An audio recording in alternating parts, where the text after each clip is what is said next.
All going well, you now have a slip knot. We're now going to talk about how you hold your needles and your yarn now that you're combining them together. So on your left hand needle, you're going to have your slip knot, and eventually you will have the stitches that you're working from. And in your right hand, you have the needle that you're going to be knitting onto, so you're going to be moving the stitches from your left needle to your right needle. You then need to decide which way you're going to hold your left needle. I hold mine above, but you can also hold it below. I like to hold it above for no apparent reason. I learned so long ago that I don't know why.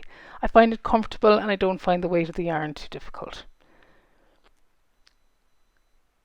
The next thing to do is to have a go at how the yarn feels in your right hand.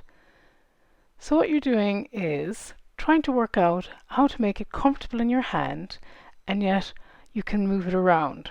So the first thing I want to show you how to do is to create a little bit of tension. So tension is created by how you position the yarn on your right hand.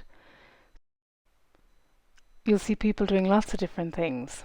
I have my index finger and my pinky finger underneath the yarn and the other two fingers above the yarn.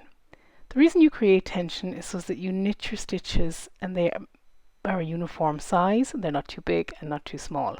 It's something that we'll talk about a lot more later on, but for now, just know that you want to hold the yarn comfortably in your hand and that you can move it through your fingers, but it doesn't feel loose as it goes through. So you kind of want to feel a little bit of the movement through your fingers. Try this out in your right hand and see what happens when you hold the yarn through different fingers. If you wrap it around one finger, how does it feel? And then have a go at moving the yarn around to see if you were going to make a knit stitch. So if you were moving it around as if you were going to wrap it around the needle on the left hand side. A bit like this.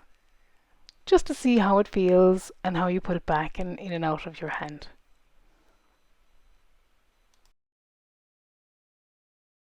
Once you have a feel for what it's like to have the yarn in your hand, you're going to add the needle, your right hand needle. So again, you're going to decide how you're going to hold it. You can either hold it above or you can hold it below.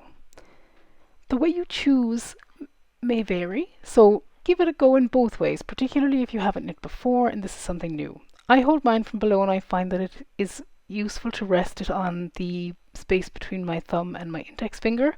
And I also have the ability to rest it on my index finger so that it kind of keeps the weight of the yarn, but also it gives it really good stability. Holding the yarn from above is a slightly different feeling, and one you'll see a lot of continental style knitters using. This is British style that we're learning, but it is one you'll see. It also, some people say it gives you better speed because your index finger is more ready and able to go around the tip of the right needle. It's something that I suggest practicing. The key part of holding the needle in your hand is that you are going to keep it in your hand. So you will see some knitters will take their hand off the needle as they wrap their stitches, so as they knit those stitches or purl them. And while that is a completely legitimate way of knitting, it can lead to hand discomfort and it can also be a little bit less speedy. So by moving it and having smooth movements where you keep your work in your right hand, you're much more likely to get more even tension and speed as well over time. So now you have looked at holding your needle in your left hand, in your right hand, and how you can tension the yarn with your right hand as well. You are now ready to start casting on. But before you do, have a go at moving the needles into different positions in your right hand and seeing how they fit. And then get ready to cast on.